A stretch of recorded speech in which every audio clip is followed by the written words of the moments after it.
Good morning and welcome to this month's Downtown Aviation and Redevelopment Subcommittee. My name is Daniel Valenzuela. I'm District 5 Council Member. I'm honored to chair this subcommittee and be here with my colleagues, Councilwoman Thelda Williams from District 1 and Councilman Bill Gates from District 3.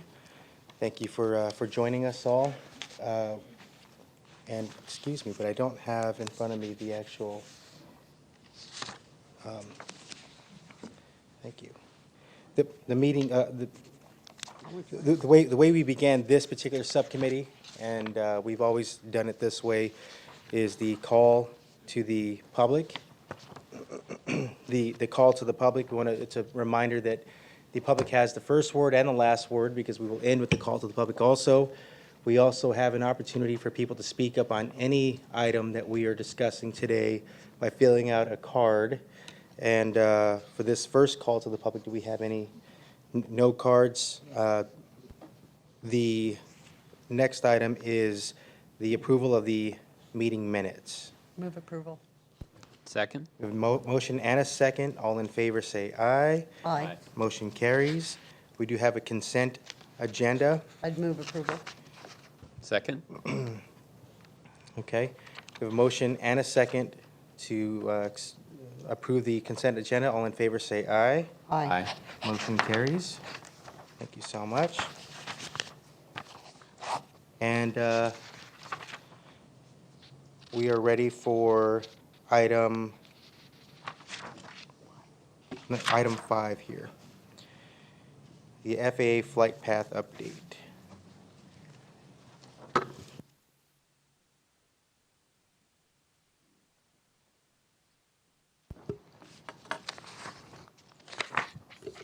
Good morning, Chairman Valenzuela and members of the committee. Delighted to be in front of you this month with a update on the flight path issue that staff has been working on quite diligently for the past few months. Not a whole lot of activity since the last time we had the opportunity to brief the committee. But there has been a few developments from a legislative standpoint, and we have with us this morning to provide some of the details, Assistant Aviation Director Deb Oestreicher, and also Deputy Aviation Director Jordan Fell, who I think will do our presentation or in discussion this morning. Thank you, Mr. Bennett, Mr. Chairman, members of the committee. Very quickly, 2 legislative updates. We're happy to provide that the FAA reauthorization bill was passed by the Senate, and that reauthorization bill included the Airspace Management Oversight Committee provision that Senators McCain and Flake were instrumental in including.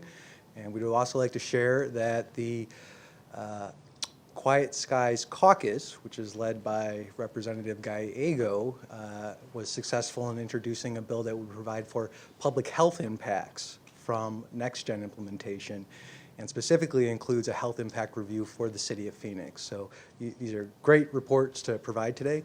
And then very quickly, on the home front, happy to announce that our airspace and noise manager, Ann Kurtenbach, is now in the position, and she's been with us for over a month now and has already gone off to a great start. We continue to receive many noise complaints through our noise complaint app, which the public frankly loves. And other than that, there are no new airspace pending changes to report. So that concludes staff's presentation. I'm happy to answer any questions or concerns. Any questions or comments by my colleagues? I appreciate the update. This is something that we've been doing, I don't know, for a year now, since we've been dealing with the issues with the changed flight paths, and this is something that was an idea actually from our neighborhood leaders. So it's a monthly update, so that gives everyone an opportunity to get the latest information and, of course, fill out a card and share their feeling and how things are going. I think we're pleased with where we are in terms of the effort that's been put forth by our city staff team, first and foremost, working with our neighborhood leaders, our city elected officials, federal delegation you just mentioned, Congressman Gallego, helping to lead the way there. So, and I mean, everyone I think is involved with that. So thank you so much. Thank you. Okay. Moving on now to item 6.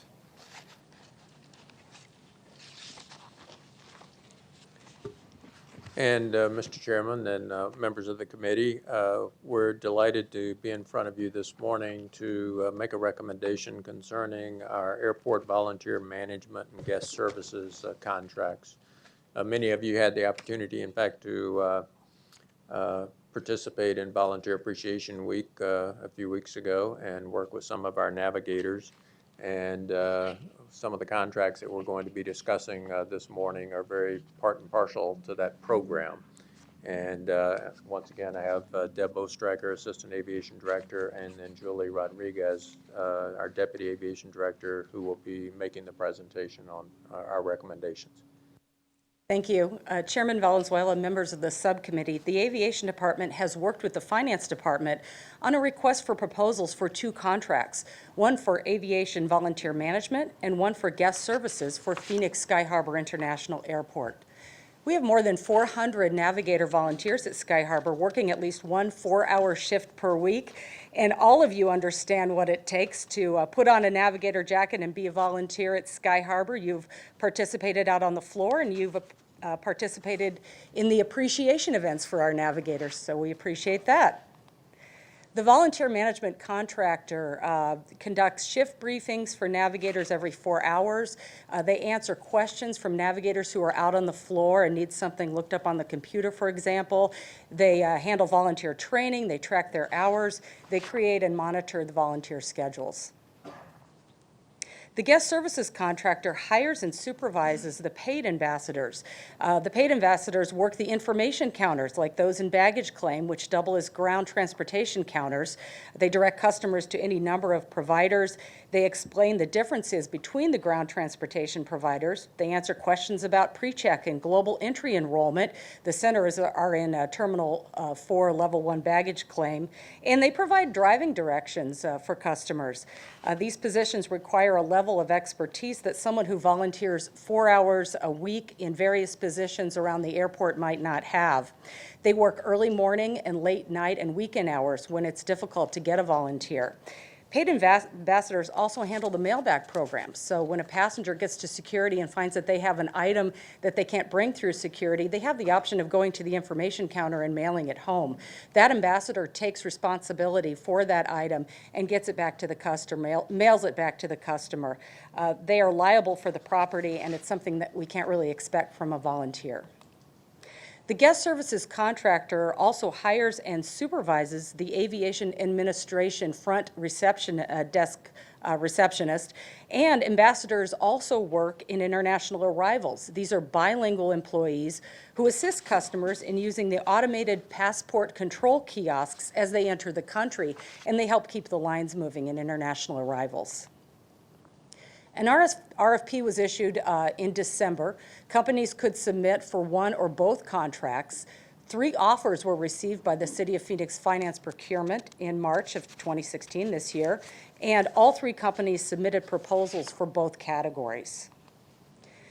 The evaluation committee scored on 6 criteria: experience and qualifications of the firm, the method of approach, the experience and qualifications of key personnel, incentive, wages, and benefits for employees, the price of the proposal, and the references. Both contract terms are proposed for 2 years with 3 one-year renewal options. The total combined expenditure for both contracts is not to exceed $1.6 million per year. Staff recommends awarding guest services and volunteer management contracts to AirServe Corporation for Group 1 Guest Services and Airport Terminal Services for Group 2 Volunteer Management. Thank you. Thank you. Any questions or comments from my colleagues? Councilwoman Williams? No, I just want to compliment staff.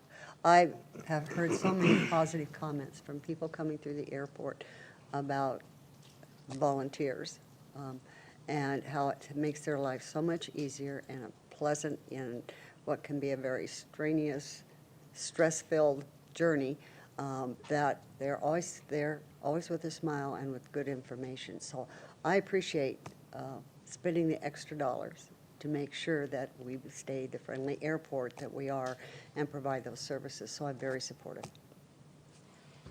Councilman? Thank you, Mr. Chair. I would echo those comments. Had the opportunity to go out and put on the purple jacket recently, and that was a lot of fun and really get to see the good work that our volunteers do.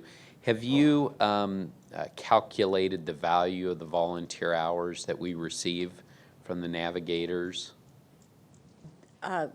Chairman Valenzuela, Councilman Gates, I believe it's over $800,000 a year.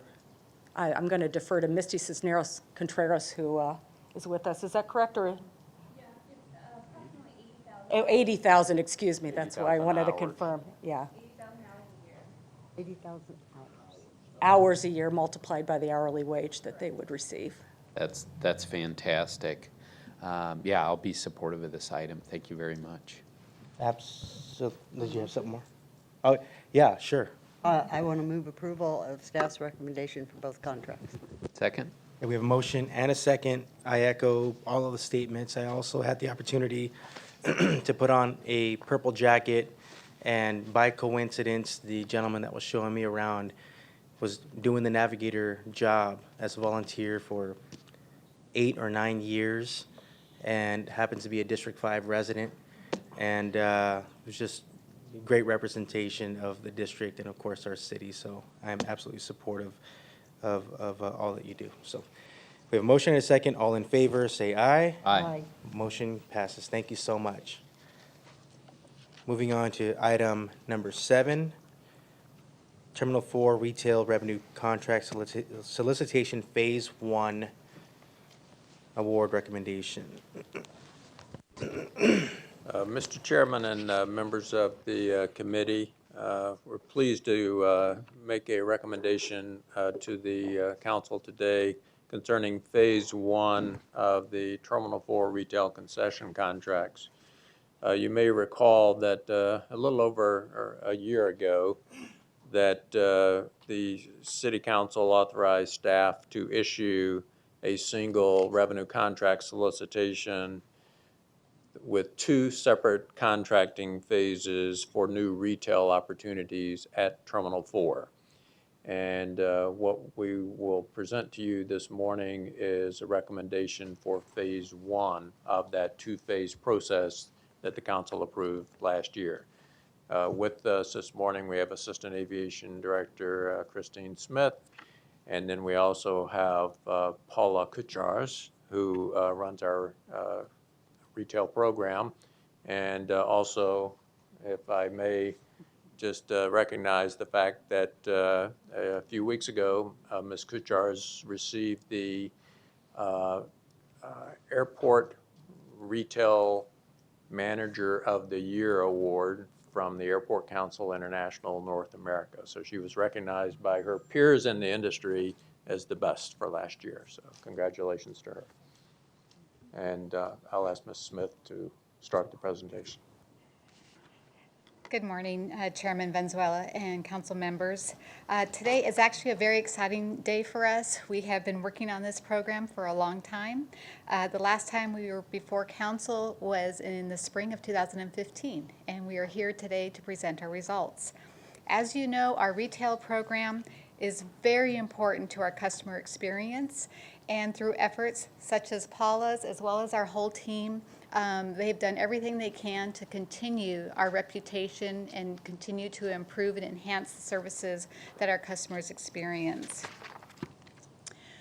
For this program, we are now at the point where we just want to review a little bit of the background and then make our recommendations. So since we've been here, as a quick review, our program goals include making sure that we have national as well as regional and local brands. We have an emphasis on small business and making sure that we are meeting our customer needs. We want to optimize sales and ensure that we do not cause any disruption to our customers. And because of that foresight, this entire solicitation was broken out into 2 phases. And today we're talking about the first phase, and we'll talk a little bit later about the second phase in a few minutes. Our industry input and research was conducted over several months. We had 4 informational meetings with over 70 attendees at each of those meetings. We also provided DBE certification training. We did a fast pitch hit where some other vendors could come in and meet and greet others and provide information about their products. We also provided over 25 one-to-one meetings with interested vendors. So there was a significant amount of outreach. And as far as the results, they were compiled based on those meetings, as well as online surveys that were conducted, intercept surveys, and focus groups. The key lease terms are the amount of time, and we're looking at 7 years with 1 3-year option as one item. Of course, the equal pay and employee retention is important. This program includes the requirement that vendors retain any new employees 90 days from the previous vendor to make sure that we give these employees an opportunity to be successful with this next go-around. We received 28 responses. 27 were deemed responsive for 8 packages encompassing 22 retail locations. As you can see, they are spread out through Terminal 4, and the different colors highlight which is Phase 1 and what's Phase 2. So green will be the next phase, and we're focusing on the items in front of you there. We did not receive any responses for Package 6. That was the open concept. And the open concept is a space designated to try to have an innovative idea, something maybe we didn't plan for, be proposed.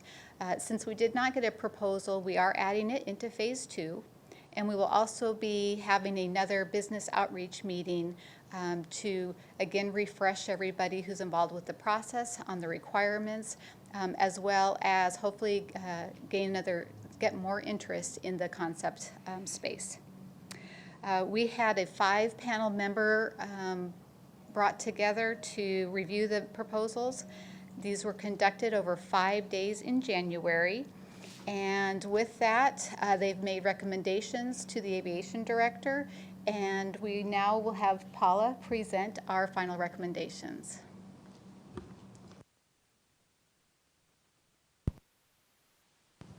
Okay, now it's working. So I'm happy today to bring you all of the successful respondents, or our recommended respondents. They are all in the room, and at the end, I would like them to stand up so you can recognize them. So Package 1 and, here we go. Package 1 and Package 5 is being awarded, or recommended to Lagardère, and they will bring 12 News, a news and gift store, Arizona Highways, also a news and gift store, and an iStore and 2 Tech Lab locations on the concourses. Package 2 is recommended to Avila Retail Development Group, and they will bring a Connections news and gift store, a Sunglass Hut, Johnston & Murphy's men's clothing, and Uno de 50 jewelry, which is kind of new to the market and actually kind of blends very nicely with the Southwest jewelry that we have in this area. Can you go to, I'm sorry, Package 1, Tech Lab, can you just elaborate on that a little bit? Sure.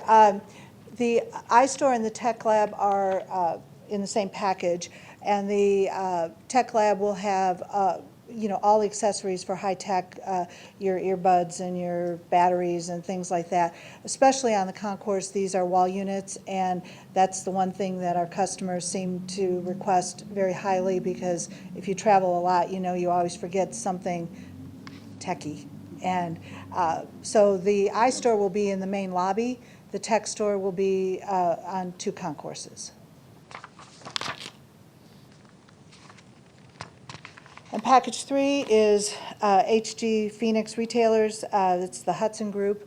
And, the picture's on here. I don't know what happened to it. But they will bring Hudson News, Bunky Boutique, and Fire CZ Jewelry on a concourse as well. Package 4 is being recommended to the Parodies Group, and they will bring Today, which is a news and gift store, Roosevelt Row, which is a souvenir store, Brooks Brothers, both men's and women's clothing, and 2 Cactus Candy locations. Both of those are on the concourse. Roosevelt Row, can you give us some examples? So Roosevelt Row will be a souvenir store that is representative of the stores on Roosevelt Row, as well as covering the the other merchandise that is asked for typically in a souvenir store in Arizona. So it'll be a little mix of both. Package 7, oh, we don't want to go there yet. Package 7 is Avila Retail Development, and this package will refresh the Mosaic store that is extremely popular in Terminal 4 right now, and also bring a full-line Earth Spirit store on the concourse. And package 8 is being recommended to Express Spa. This will be the first spa package that we've awarded, and both of these locations are on the concourse. And those are our recommendations, so I'm going to ask all of the operators who are here today to stand so you can see them.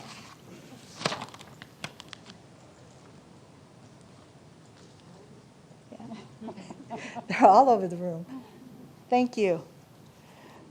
So let's talk about next steps. With your recommendation, this action will go to the full city council. And then after that approval, the respondents would move forward to design, construct, and open their businesses in approximately a 6-month time. So right around Christmas, you'd have half of the program that would be new. And once city council approves all of these contracts, we will issue an addendum to the RCS that basically updates what's been awarded and anything else that we need to adjust so that everybody has a level playing field and knows where we're headed for Phase 2.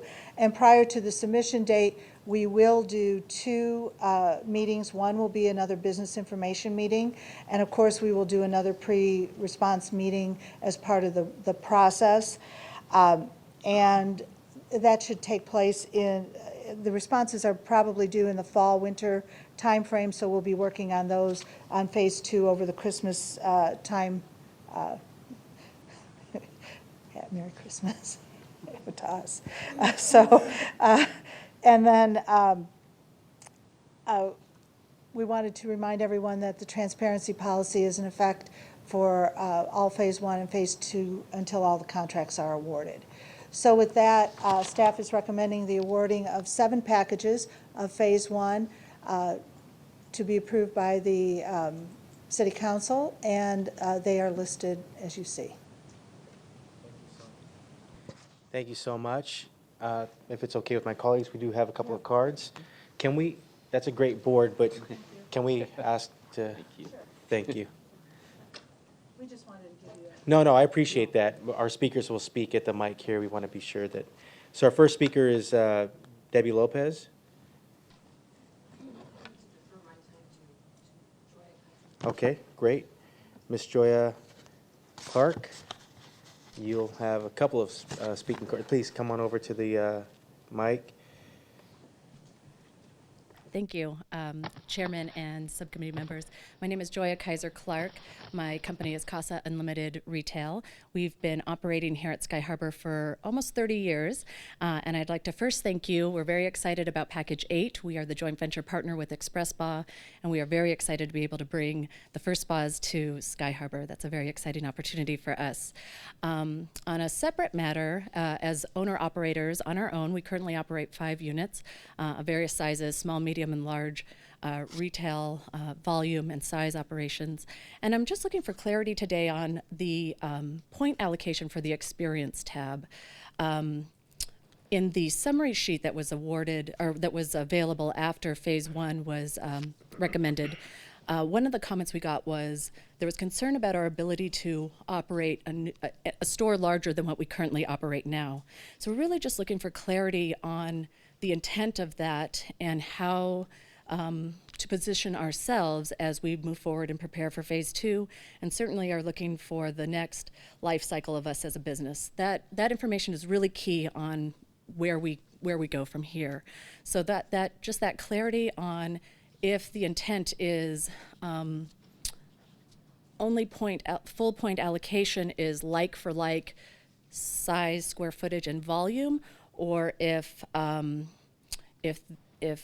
experience in terms of multiple units. My experience tells me that running 8 $1 million locations of various concepts and locations is much more strategically difficult and logistically difficult than running one successful $8 million location. So we just would like clarity on what that means, since we did not perceive the point allocation to be awarded the way it was. So, thank you. Thank you, Ms. Clark. Hold on just one moment. Yeah, can we ask staff for a response there? Councilman, we can clarify and provide some additional information during the business information meeting and our pre-response meeting that will be coming up, so that we give the information to all of the interested parties on that particular area. Okay. Do you have anything else, Ms. Clark? No, thank you so much for your time today. Thank you. And that's a response that I personally would be looking for as well. You know, as one of our partners have been in business for 40 years, running that many, I think it's definitely something that should be on, on everyone's mind as well. So it's important that we move forward, but I'm also interested to see how that worked out. Okay, so I believe that's all we have for this item as far as cards go. Do you have any questions or comments by my colleagues on this item? Mr. Chair, I know this is always a grueling process, not only for staff, but for everyone that's hoping to have a business in the airport. I applaud both sides for all the efforts, and I know it's very expensive to apply for these positions. I think you have made some good choices. I think there are some questions that need answered in the future to make everything very clear, but I would move approval of staff's recommendation. Second. Yeah, we have a motion and a second. Any comments? Just briefly, yeah, Mr. Chair, thank you. Echo Councilwoman Williams' comments, and I'm especially pleased to see this local concept in here, this Roosevelt Row. I think that's great. I hope we'll see more of that in package 2. And just wondering if, since we didn't have anyone bid on the open concept, is there anything that we're doing in package 2 to try and encourage someone to come with that? Because I thought that was great that you added that in the RFP. Any comments on that? Chair and Councilman, we are going to focus our business information meeting to try and hone in on some of the folks that may have some questions about proposing, and see if we can't direct and assist with making that clear and paving the way that they possibly could, but definitely bringing that into the forefront in our Phase 2. Phase 2 has 4 other newsstand contracts and a few other contracts, so this one we can maybe spend a little bit extra time with. Great, thank you. So we have a motion and a second. I'll just also say, although the final approval will be made as we move forward in this process, and at the council meeting across the street there at some point, I do want to congratulate all of those that have been acknowledged. I want to thank everyone who applied to be a stakeholder right here at the City of Phoenix. I want to thank our city staff, who in my mind has always done such a great job with this process, with these processes at the airport, so that they are beyond reproach. And so it is important to get all of the questions answered, and so that way, the chips fall where they may, and fairness is the name of the game here. And I think the RFP was written appropriately to move our airport forward. If you look at what you've been able to do with the food and beverage package, it's talked about nationally, and we're all very proud of it. You literally will have a taste of Phoenix if you choose to get, breakfast, lunch, or dinner over at the airport, and it was important that people would experience a little bit of Phoenix and the state of Arizona if they were to spend a dime at the airport outside of food and beverage, and that is important. I do like the touch of Roosevelt Row. I'm waiting for Maryville or Sunny Slope. What do you think? Yep, Yeah. yep, definitely. I was thinking Metro. Metro, and that's nice. But what a great touch. We're all very proud of Roosevelt Row, nationally recognized, but that's what we're going for, I think. And again, it's all about continuing this great reputation, as far as I'm concerned, great reputation that our aviation department has, and conducting these types of processes that are beyond reproach. So it's important to be sure that you get the information out, answer all the questions, and show everyone how we got to where we are. So that said, I will also support the motion. Again, the final approval will be across the street at some point. So that said, we'll go to a vote. All in favor, say aye. Aye. Motion passes. Thank you.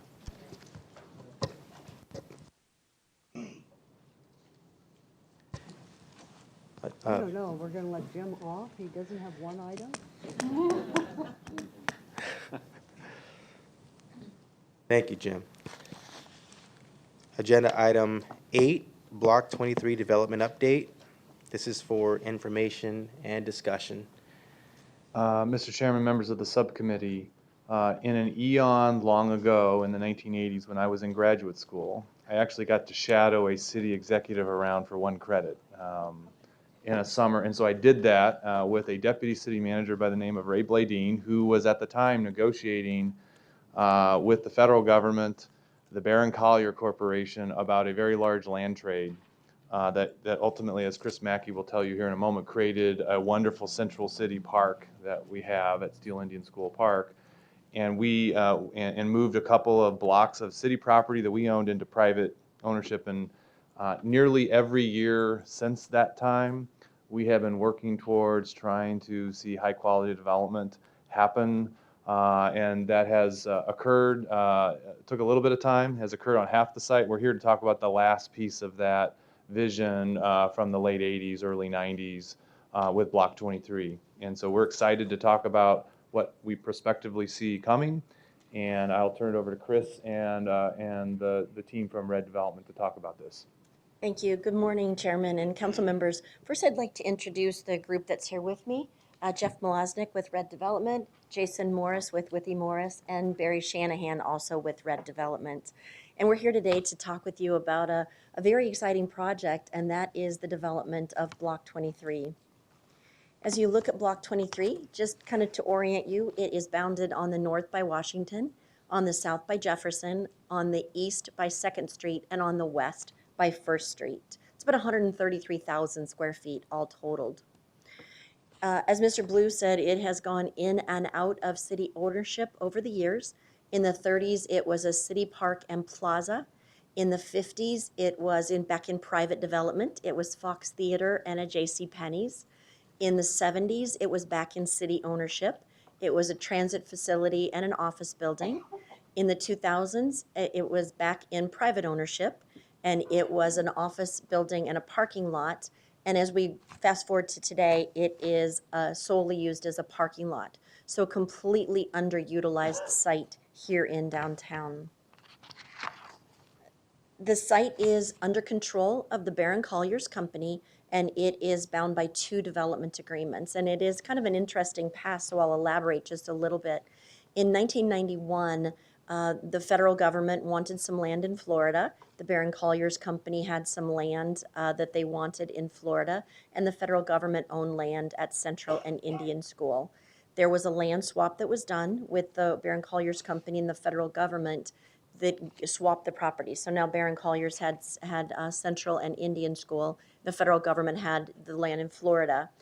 A subsequent swap took place as part of this development agreement. The city was interested in creating a regional park in the central city. So a land swap took place for 2 city blocks, Block 24 and Block 23, here in downtown, and the city got Steele Indian School Park, which you all know today is a tremendous asset here in the central city.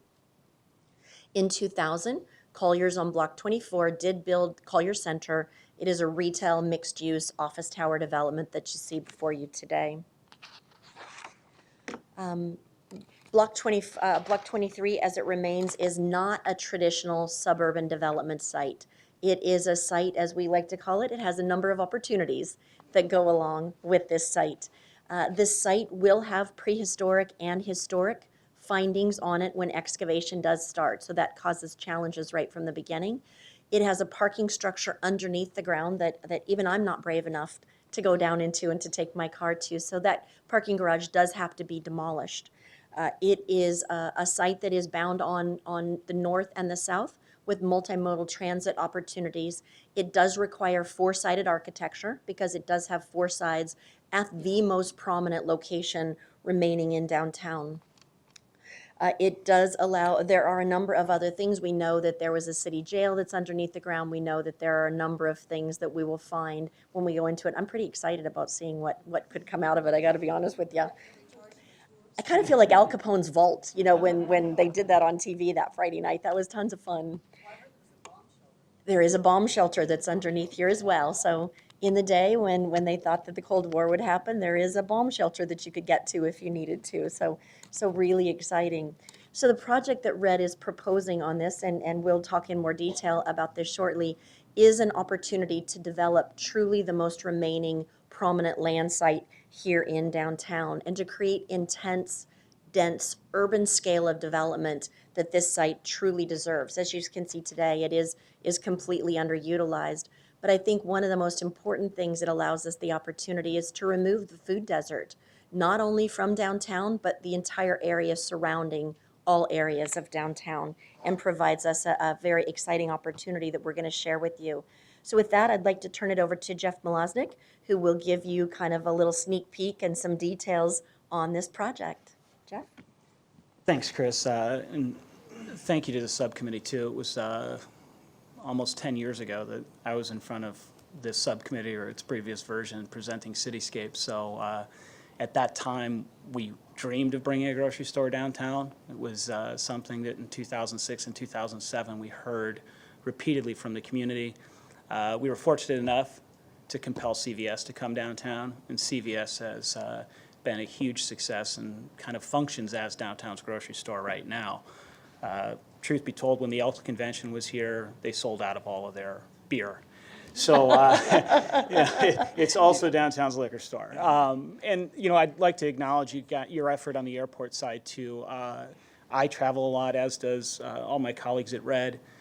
We have an airport that is the envy of the country, and it's in large part due to your effort and the effort of all the people that work in the aviation department. I'm totally spoiled every time I go there, and I'm always grateful to get back. So I have to thank you for that, too, because it's amazing. So to get back to the task at hand, we were supremely fortunate to have identified and found a partner like Fry's Foods here in Phoenix.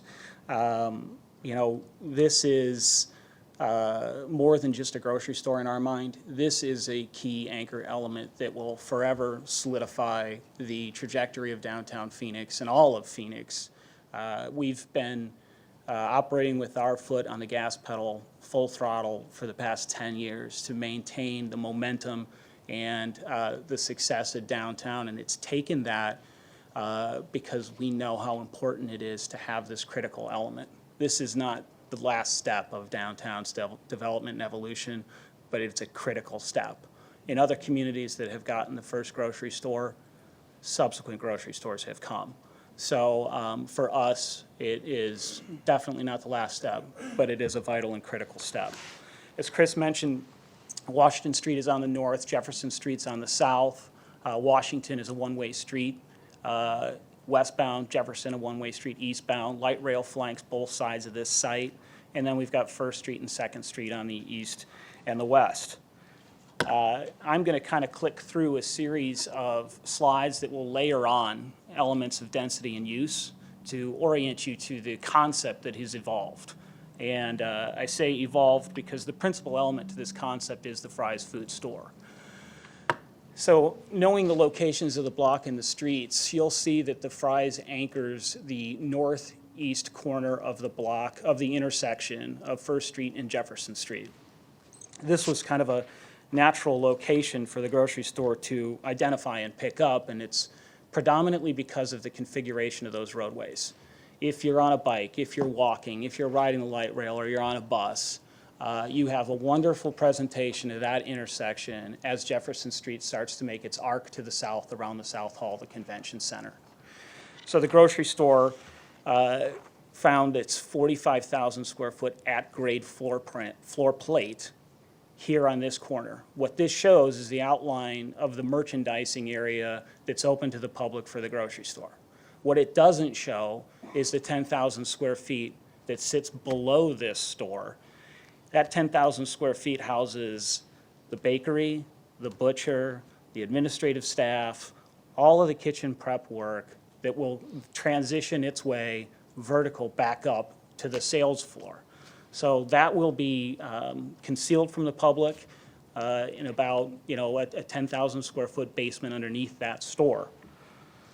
And I want you to kind of keep this image fresh in your mind as I click through a few other things to help explain why this corner was important to the grocer and why this configuration makes sense for them from an operational standpoint as well. This is a Ralph's store in Sherman Oaks, California. Ralph's is in the Kroger family of brands, and on the West Coast, Ralph's is the predominant urban grocery brand that Kroger uses.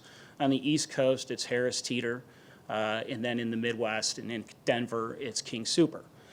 So Kroger has a lot of depth of experience in vertical construction, high-density, mixed-use urban grocery stores. This will be the first of its kind in Phoenix. This store in this image represents this, call it iconic ice cube-like storefront that will find itself grounded at that intersection of First Street and Jefferson. What happens in this two-story glass cube is that customers are transitioned from the grade level experience where the merchandise is to the second level parking floor.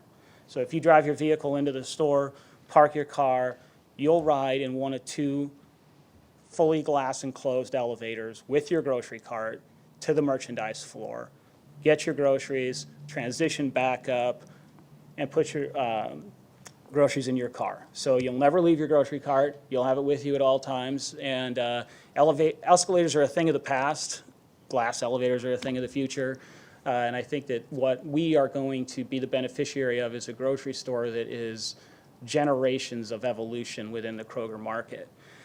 Pedestrians walking to the store will enter from this location as well, as will anybody that's on a bike or that comes on bus or light rail. When you do come down that elevator or you walk through that door, this is what is going to greet you. This is a critical element in the grocery business, and it's the sense of arrival. If you walk in the door, you get off that elevator, you are exposed to all sorts of colors, which is all by design to entice and intrigue people to want to make the transition through the rest of the store. This, again, is the store in Sherman Oaks, California. I visited it and toured it personally. There's a hardwood floor in this store. It is an absolutely beautiful store, none of which we have a good example of in our community, and will have this absolutely iconic unit in downtown. The other thing you'll notice on this slide is the prices, and they're pretty predominantly displayed. We chose that by design and intentionally because this store, as with all the Fry's in the Valley, will not have any zone pricing. So you can pick up your everyday essentials in this store as you would in any Fry's anywhere else in the community. We've found in our experience at Cityscape that if you don't paint with a broad brush in downtown Phoenix, you miss out on one of the greatest opportunities we have here, which is the truly authentic diversity of our population in downtown. And for us, nothing represents that like the Fry's brand and its price point for everyday essentials. So I'm going to keep kind of working my way through this site plan. Another critical element to the store layout and the store design is how they were going to service this for merchandise and customers. What you'll see here is a loading dock that's oriented north to south. That loading dock is concealed within the project. Fry's will take deliveries from 67-foot tractor trailers, the full-size tractor trailers that service all of their other stores. So a critical element to their design is how do we maintain and operate the distribution and the delivery of our merchandise without impacting and interrupting the distribution to our other stores. So Fry's does a layout of the valley, overlays their truck routes, looks at this site, and determines that they're going to need to bring in their deliveries on Washington Street from 7th Street, and they're going to need to exit on Jefferson Street back to 7th Street to continue the existing delivery route plan. That's how we end up with this dock. When a truck pulls into this dock, it will load directly into the grocery store. All the merchandise that goes on the shelves and doesn't require any prep goes straight to the shelf. Everything else will drop below grade into that bakery, kitchen, butcher area where it'll be prepped and then moved by staff back up onto the sales floor. Another interesting element on this site is that Washington Street and Jefferson Street are the only two streets that have right-of-way sufficiently wide to allow for the movement of that 67-foot truck.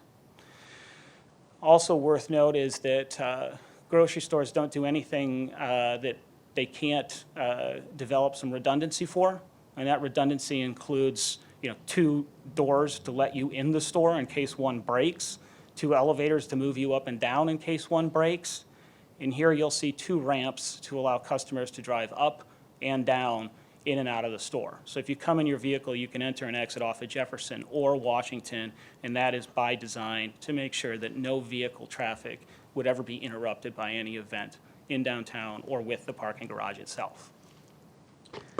Councilman? Yes, Mr. Chair. Just a question, obviously, downtown parking, big issue, and charging for it. Is the plan that there would be like a charge and then you would get a validation if you actually shop there, or have you figured that out?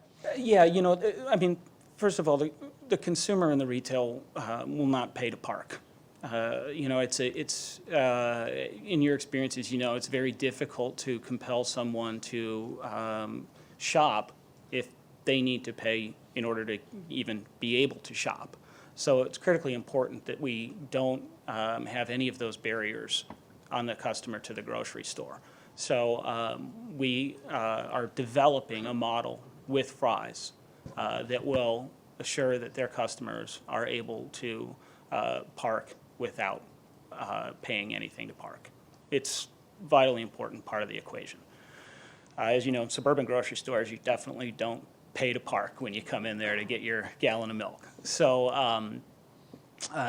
another thing to note on this site plan is the store itself takes up a significant amount of frontage on First Street and Jefferson Street. As shown in the earlier example of the exterior of this Ralph store, you'll see the storefront stretches all the way to your right and then all the way back down to your left.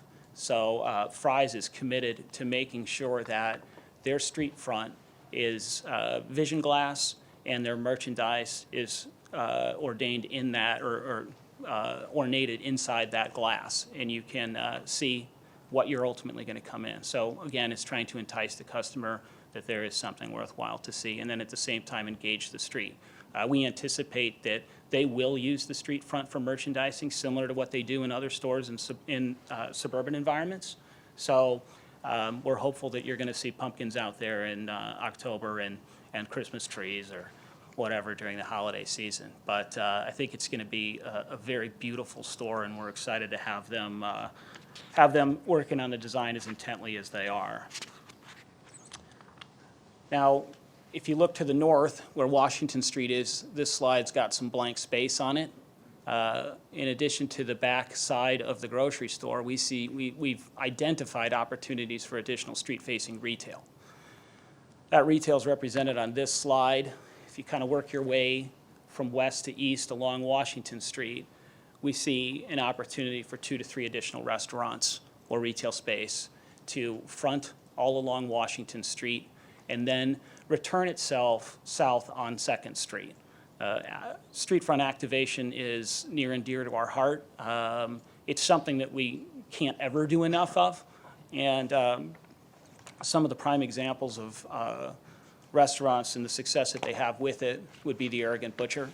The Arrogant Butcher has a 2-sided patio that wraps around the corner. It is a highly coveted and desired environment for a diner and a patron to be in. People love sidewalk cafe-style dining, especially in the downtown environment. That is our vision and our intent for the corners and the mid-block areas of that entire space along Washington Street, is to really activate and engage the street with that retail space. So as we continue to transition south along 2nd Street, the site plan starts to take additional shape with the first level lobby entrance to the residential tower above. What you see outlined in black and filled in with orange is that first level area of that residential tower. So lobby, mailroom, sense of arrival. The residents will actually enter the below-grade parking structure from 2nd Street in the curb cuts that are shown on there. Those are essentially the existing curb cuts to that below-grade structure. As they mentioned, we will demo the floors out of that structure. It's barely usable today. It'd be a great driver's license test to try to figure out if you can actually even get in or out of that thing. I think it's even been brought to my attention that, yeah, there's people that won't even drive in it for fear that they'll never get out. If you walk in it, that's a legitimate fear too. So we will reconstruct the floors of that garage to make it a much more contemporary and modern facility. We'll use the existing shoring walls that are there to provide minimal impact to the surrounding rights-of-way. And then you'll see a dotted orange line above that. That dotted orange line represents what will be a typical floor for the residential tower. So the tower itself will extend the full length of the street frontage as it goes vertical above, with the repetition of those additional floors of residences. And this is just kind of some conceptual imagery we're including. We have a project very similar to this under construction in Uptown Dallas. And we have found a lot of inspirational images in the quality of construction for residential high-rise in that market. And we think that the spirit of some of those things will find their way into this residential tower as we elevate the material and the quality of what is being developed and constructed in downtown. Continuing upward, this shows a little of the circulation route for the parking above grade. As I'd mentioned, the grocery store will park on the floor directly above the merchandise floor. Above that will be additional parking. So if you're a retail customer, an office tenant, you'll find your way circulating vertically up above the structure to park. The only below-grade parking will be for the residential. And this is kind of an overlay of how we see those typical vertical floors shaping and stacking. I have to disclose it's very conceptual at this point and why it looks extremely basic. So forgive me for that, but our intent is to develop office space above the grocery store and the parking on the west side of the block in a 2-tower vertical high-rise system, similar to what is on the center block of Cityscape, with both towers above the retail structures there. And then I'm just going to click through some examples of what we kind of see for this office space. We have experienced as much interest and desire in the downtown market for an alternative type of office space than has traditionally been built in downtown Phoenix. So we're heeding the call for the grocery store because we've heard that drumbeat for a long time. The newest drumbeat that's started to sound, and it's more like a gong at this point, is that our professional services office buildings, which include the predominant majority of the office buildings developed in downtown, are not the ideal configuration design in construction that new tenants to the market are looking for. And those are technology companies, audio companies, media companies, information companies. They're asking for something different.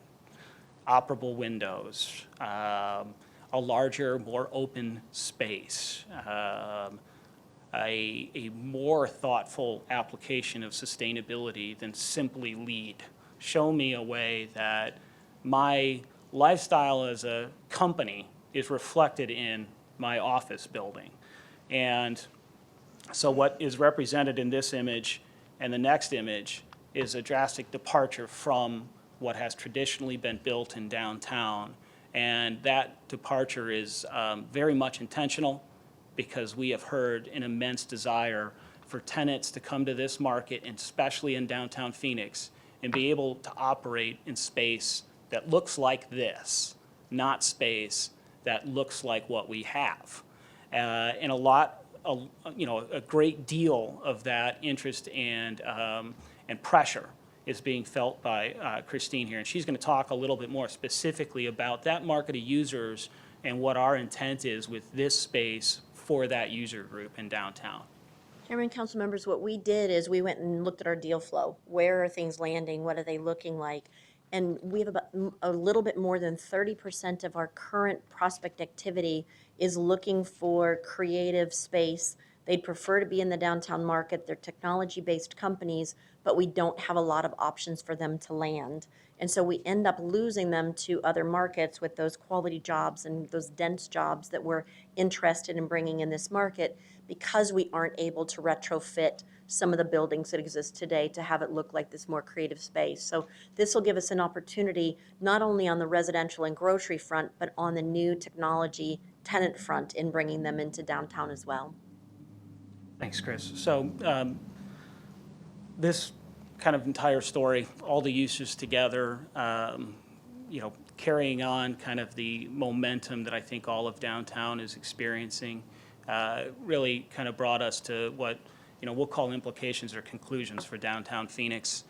We've taken the aerial that started this site, superimposed the concepts that I just walked everyone through for the vertical density and then the layout. You'll see the Fry's store there in red at the base of the tower, the parking up above it, the residential tower in the gold.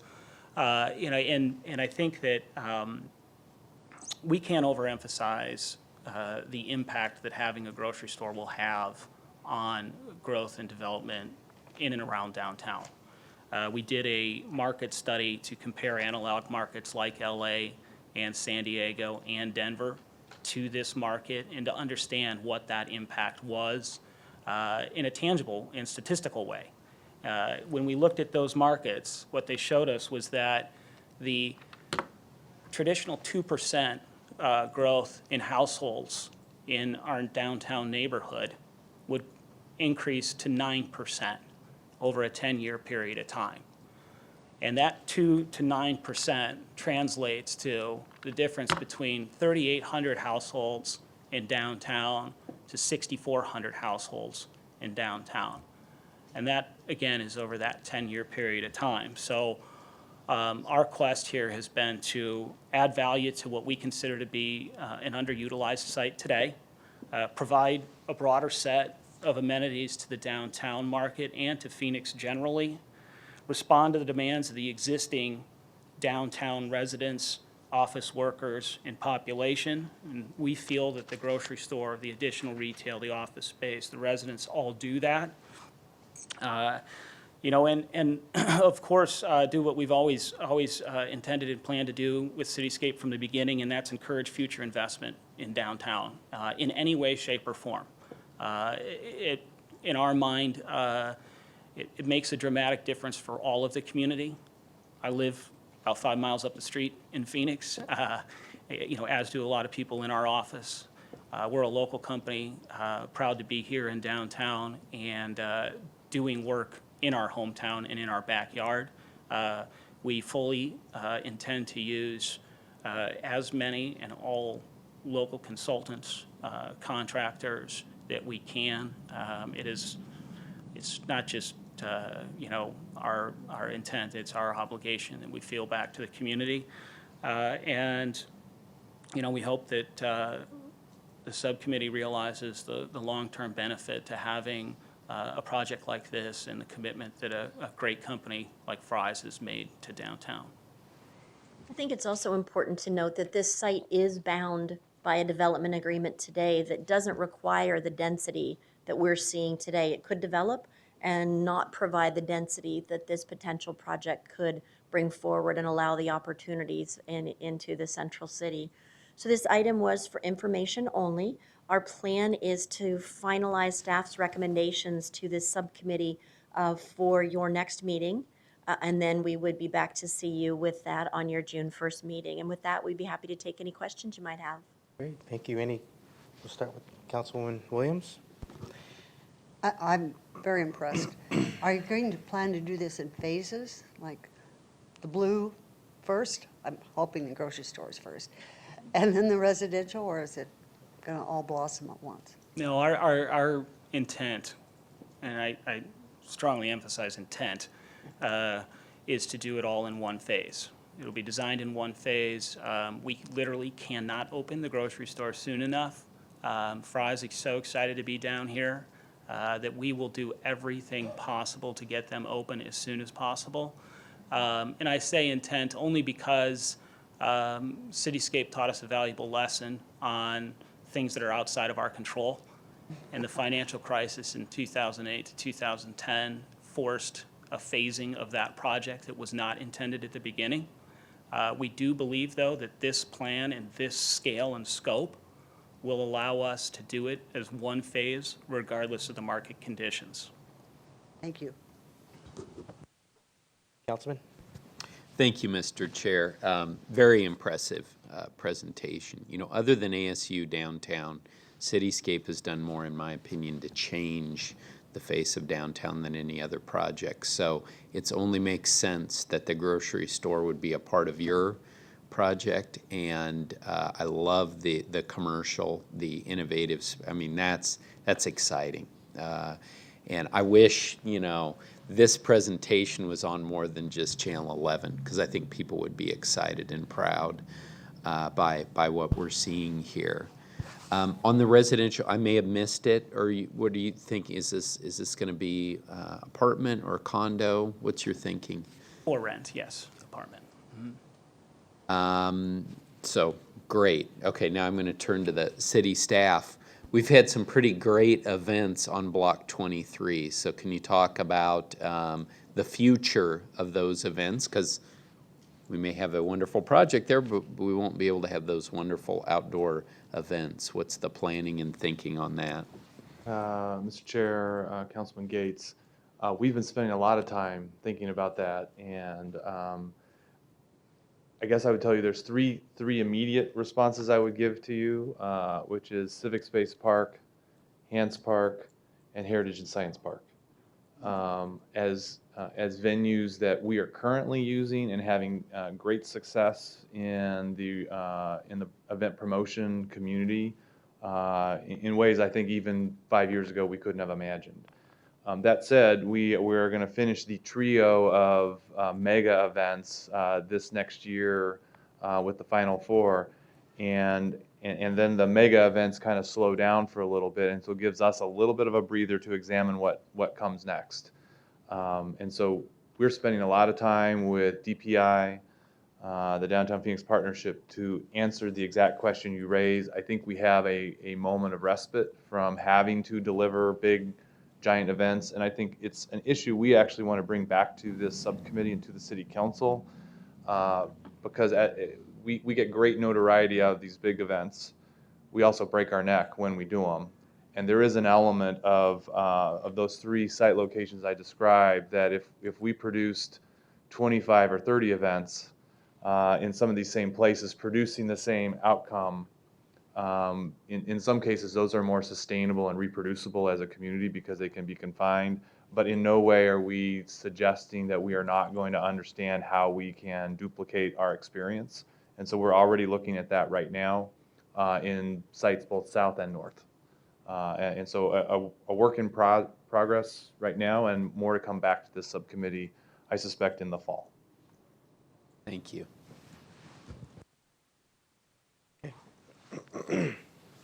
Oh, we do have a card, yes. Mr. David Kreider. One of our architects of downtown Phoenix. It was wonderful to sit through the aviation concession presentation, and my blood pressure didn't go up one iota, so I know I've moved to a new place. Mr. Chairman, members of the subcommittee, I think you all remember that not too long ago, we had 2 super blocks of downtown Phoenix that were a sea of asphalt. Paul Blue and I often talked about that as being the hole in the donut in our city, generating no economic benefit really for the city. Cityscape and Red Development came in. They took 2 of that 4 acres of asphalt parking, and they created Cityscape on that block. There's thousands of people working on that block. We have one of the most important business hotels in all of the Phoenix region there. We have people living on that block, and we have street-level activity through the restaurants and retail that's on the street now that we didn't have before. Now we have Cityscape in Red Development back in partnership with Fry's, great grocery store, to take the other 2 acres and to create this incredible mixed-use project there. And this is a great, I think, partnership opportunity for Red, the city, and for us at DPI. The one thing that Chris did mention that I do want to emphasize, we have some really important neighborhoods around the downtown area that don't have access to a quality grocery store. Garfield, East Lake Park, Central Park, Grant Park, the Capitol Mall neighborhoods, and now we're going to have a grocery store that's going to be proximate to those neighborhoods, and it's only going to help them and the people that live in those neighborhoods. So this is an exciting concept. I personally want to thank Jeff and Barry for the time they've taken meeting with a number of downtown constituents, talking to them individually about the design for the project and incorporating some of those comments and creating an urban roadmap for us to follow here. So, Mr. Chairman, thank you. Thank you so much, Mr. Kreider. Yeah, I'm excited as well. This is the next step, you know, and you hear David Kreider talk about some of the, he sort of laundry lists some of the things for us to get here. And Paul, you deserve a great deal of credit. All of you do. We're so lucky to have Chris Mackey. I think everyone agrees that Ms. Mackey's a superstar here, helping to move our economic development forward with the city of Phoenix. But we've come a long way. I'm a Phoenician, lifelong Phoenician, several generations, and I remember there was a time when I would only come to downtown Phoenix to catch a ball game.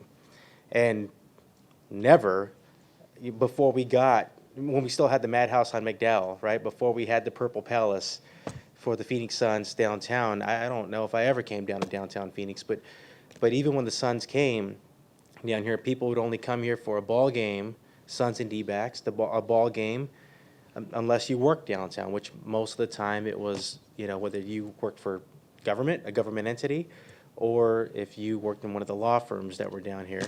There just wasn't a whole lot going on. And I want to thank my colleagues on the council who've been here and doing this job longer than I have, our predecessors, and I turn to Councilman Williams, who's just been amazing for our city for several years, frankly. I But was just there in having, 91 with the Colliers. well, there, you know, talk about, you know, it's part of your vision and your leadership, but truly all of our predecessors, and I will say, you know, Bill Gates, who's been here longer than I have as well, Michael Johnson, everyone else, but this vision to make Phoenix a more vibrant downtown, and it took a lot of, you know, risk and the stomach for it. You know, it took critical infrastructure investment to bring ASU downtown, and to invest in the bioscience campus and light rail. I do believe that light rail and ASU, in my mind, are the 2 catalysts that really spurred growth in downtown Phoenix. And of course, Red Development. We couldn't be here without the private sector and Red really jumping on board with Cityscape to make the investment that you made. And now, I mean, for many years, and I know this has been a mission of yours, Jeff, and Red, for probably at least 10 years. How do we get a grocery store in downtown? And it was very much the egg versus the chicken versus the egg conversation. You know, do we need more people to move into downtown? Well, frankly, we have about 4,600 units that have been built from 1996, if I'm not mistaken, to 2014. So people live downtown. But, you know, what we have to brace ourselves for, frankly, you know, that's a lot of units, right? From 1996 to 2014, about 4,600 units. We have about 4,600 units planned from 2016 to 2019, right? With 1,500 currently under construction. This is a food desert, right? And so this is a catalyst, and as far as I'm concerned, starting with this grocery store, it's a catalyst for economic development. It is a catalyst for healthy living, right? Because it is a food desert. And it's just as important as many of the other examples that we've given, and I'll even include the Sheraton Hotel, I'll include the convention center. This is critical infrastructure. This is what is needed to help move our downtown forward. And I obviously am a bit excited about it, like we all are. And I know that this is just for information, but I'm looking forward to see this as we continue to move forward. And I just want to thank you for your effort to get us to this point and the effort that will follow as well. Thank you. Thank you. Thank you. Thank you very much. Okay, so I believe that was the final item. This is our final call to the public, and we have no cards for that. Now we'll go over to future agenda items, which is the last official item of this meeting. I have a couple of things I'd like to bring Okay. up. Okay. I know I brought this up a couple times about Terminal 4, but I understand that Terminal 3 Food and Beverage is coming up before the committee one of these days, and at that meeting, I also want to discuss how we can alleviate the congestion in the restaurants in Terminal 4. And I think there are some real opportunities for Host and SSP to develop some kiosks and/or special items that will bring us more revenue. It will get better customer service, and I don't think we have to do an RFP. We already have food vendors right there, so I think it's very advantageous for us to look into this and get those dollars coming in. So if you could look at it over the summer and bring it back to us first thing in the fall, I'd greatly appreciate it. No, go ahead. I just had a second item, but did you want No, to well, comment? if I could just comment on that item, I couldn't agree more with Councilwoman Williams. And it would be great to see it, you know, give our city staff or city team an opportunity to look at it over the summer, bring it right back. I was going to suggest that we hear some information in the next meeting prior to the summer, unless you don't think that's necessary and you kind of have that under control. I think that's a good point.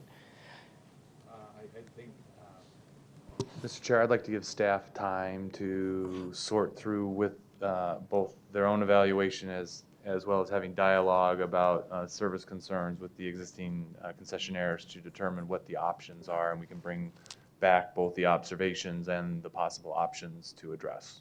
But remember, we have the best in the nation. Well, of course, because She's an Paula is award-winning going to get it person. all done for us. I promise her in advance, even though she's not close enough to kick me right now. Okay, Thank you. sounds good. And I have a second item. I understand, too, coming to us in the future are parking contracts. I think our couple of the garages across the street, plus the convention center. And I really want to emphasize that, to me, the most important thing we can do is to make sure that they meet new technology. I am not as concerned about the price as I am the service and being able to get people in and out of garages quickly, efficiently. And I think there are a lot of options out there that we've never considered before, and I want us to really explore those opportunities. Thank you. Mr. Chair, Councilwoman Williams, absolutely will do that. The garage operator contracts that are coming forth are going to be on the west side of downtown, associated with the 305 garage and the employee Adams Street garage. But the convention center team that manages and operates the garages on the east side of downtown has already, because of some feedback you and your colleagues have provided us, have already been exploring that. I know the airport is doing the same for their garages to explore how, what are the ranges of options that help us deliver the highest quality service with the greatest amount of ease to the customer, and technology is most often one of those strategies. So I think you will be seeing work coming from staff across multiple fronts this fall Great. in the Thank parking you. arena. Great. Anything? Councilman? Yes, thank you, Mr. Chair. I don't have any future agenda items because this is my last meeting of this subcommittee. So I just wanted to take a quick, if you don't mind, Mr. Chair, moment to thank you for your leadership of this subcommittee. You have shown how to run a subcommittee with class, giving everyone the opportunity. We all feel like we have the opportunity to ask our questions, to say our piece, and you've just done a fantastic job chairing this subcommittee. Councilman Williams, where do you even start? To have you on this subcommittee is of such value. You just referenced being around here in 1991. We are all so lucky, and I am so lucky to have had the opportunity to serve with you here. I want to thank the mayor for appointing me to this subcommittee. I had to wait a while, but he appointed me to the subcommittee, and it was a true joy. I want to thank Paul for your leadership of this. I mean, again, we are so fortunate to have someone of your caliber providing leadership with your experience, both with aviation, all you have accomplished in downtown Phoenix. You have been a big part of what we've been talking about here. So thank you. And aviation staff, it's not something that you think about when you become a city councilman, that you're going to be part of the airport. And it has been a joy. And I want to thank all of you for all the time you spent with me, helping me learn about the airport, and everyone involved with food and beverage. I mean, it's been said before, but I'll say it again. It is something that I am so proud of, and that there are people in this region who have learned about our great restaurants through the airport. They didn't even know about these restaurants. My dad is one of them. He's learned about restaurants through the airport, and now he goes to those restaurants in town because of that. And also just, all that's been accomplished in downtown just since I've been here. ASU Law School coming down here is huge, because there wasn't any money. All the money had been spent already on this wonderful downtown campus. But the fact that everyone here was able to get ASU Law School to downtown, I think was huge. And you reference it too, Paul, all the work that was done on Super Bowl Central, on the national championship college football game, and now the Final Four. Again, it's just amazing. As like the chair, I'm someone who went to downtown Phoenix when I was in high school, and there wasn't anything here.